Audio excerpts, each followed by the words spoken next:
Hi there everyone, welcome to this week's video where we're going to be discussing what is philosophy, alongside a text from Immanuel Kant, namely, what is enlightenment.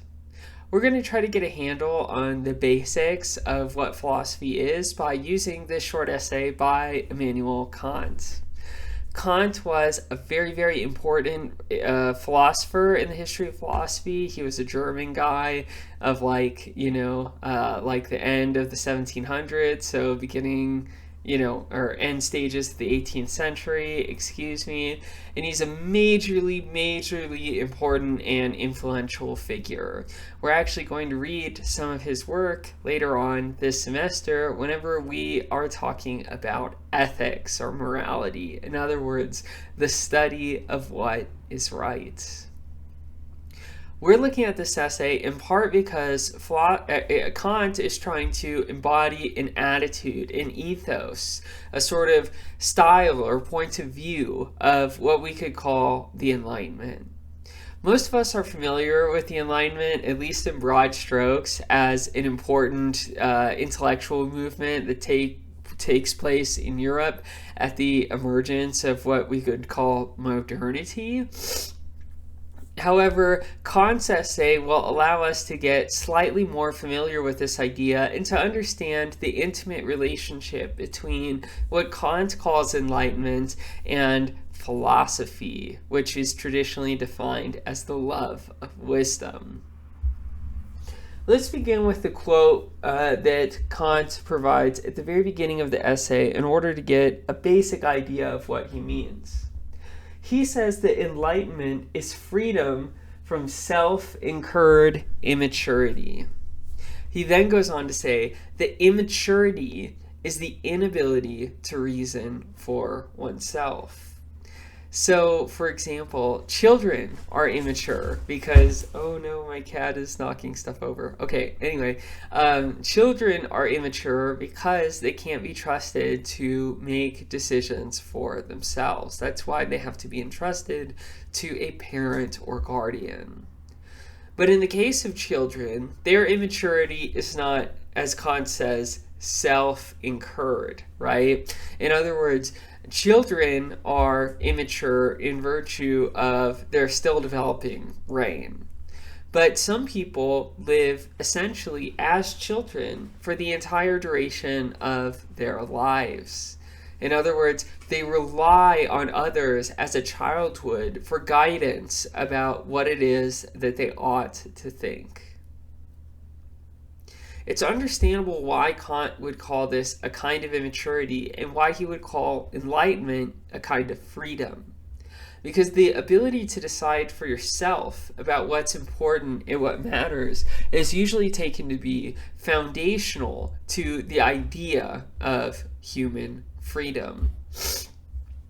So the role of the Enlightenment is really to teach human beings how it is that they can start to think for themselves. That's really ultimately what philosophy does as well.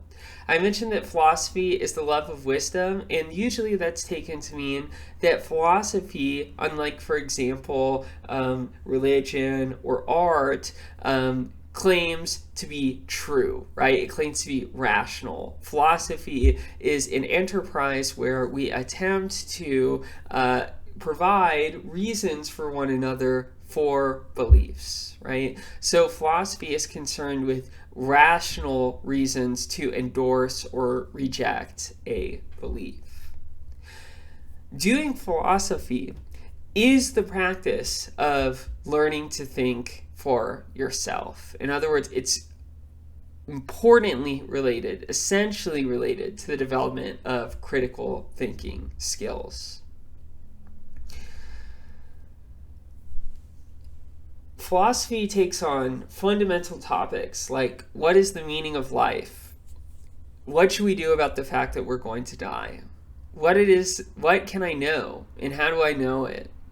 What's the right thing to do in any kind of situation? Questions that can't be dealt with by other disciplines or the natural sciences, and attempts to provide a rational account for believing or disbelieving, endorsing or rejecting beliefs about these topics.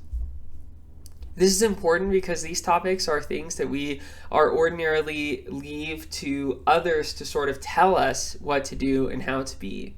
So we learn, for example, from our parents or from other more adult figures in our life how it is that we should live our lives whenever we're children and teenagers. They become role models for us. But everyone has to go through the difficult process of thinking for themselves, discovering their values, and finding out who they are. In our class during this semester, we're primarily going to discuss topics that are of interest to everyone, right?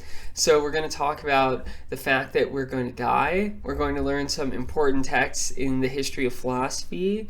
We're going to learn important texts about what we can know and what it is that we should do, among a number of other important topics.